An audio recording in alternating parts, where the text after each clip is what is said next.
risultato positivo su un campo certamente difficile, perché comunque Geraci è una buona squadra, ben allenata da mister Mirto. Diciamo che è stata una partita molto, diciamo, tattica, non ci sono state grossissime occasioni da gol, forse l'unica parata un po' impegnativa l'ha fatta Barbagallo sul tiro di Terranova, però devo dire che il risultato del campo di pareggi, il risultato ad occhiali è un risultato che rispecchia l'andamento della gara, un risultato giusto che accogliamo con soddisfazione, perché comunque muoviamo la classifica, restiamo al terzo posto, anche se in condominio del Mazzara 46, che sabato sarà ospite al Giorgio Matranga, e quindi continuiamo la striscia positiva. Volevo anche sottolineare il fatto che per l'ennesima partita, che questo non viene spesso detto, si esaltano le gesta degli attaccanti ma non quelle dei portieri. Samuele Di Paolo è rimasto ancora imbattuto, già sono all'ultimo gol lo ha preso la seconda partita di ritorno contro l'Aspra, i primi 10 minuti, da allora non ha mai preso gol, quindi è anche un fatto assolutamente importante per lui, per la difesa e per l'intera squadra, che per l'ennesima volta non ha subito il rete. Quindi accogliamo con grande soddisfazione questo punto e continuiamo il nostro percorso cercando di arrivare il più in alto possibile.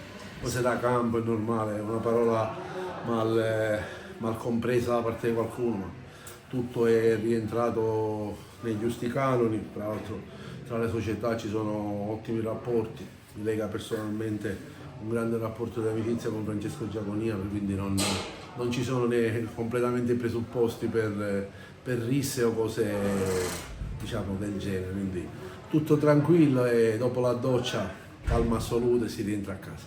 Sapevamo gli avversari che andavamo ad affrontare, il campo ostico, sapevamo che era una squadra che in casa fa bene e che non era una squadra facile da battere. Noi abbiamo fatto la nostra partita, purtroppo il gol, diciamo, non è venuto, abbiamo battagliato, è stata una partita maschia, e ripeto, lo sapevamo, ci portiamo intanto questo punto a casa e continuiamo nel nostro percorso e cammino, soprattutto di crescita. Partire di nuovo dall'inizio dopo un bel po' di tempo può fare solo che bene. È mancato il gol, che per un attaccante si sa che è una cosa molto importante, però piano piano io penso a lavorare bene, giorno per giorno, settimana in settimana. Sono a disposizione del mister e della squadra, e l'importante è cercare in tutti i modi di fare bene prima per la squadra e poi per la mia crescita. Siamo, se non sbaglio, a pari punti, visto il risultato maturato in questa partita della Mazzarese, quindi sarà un'altra grande battaglia. Noi lavoreremo bene in settimana, prepareremo bene la partita e cercheremo di fare bene e di prendere i 3 punti.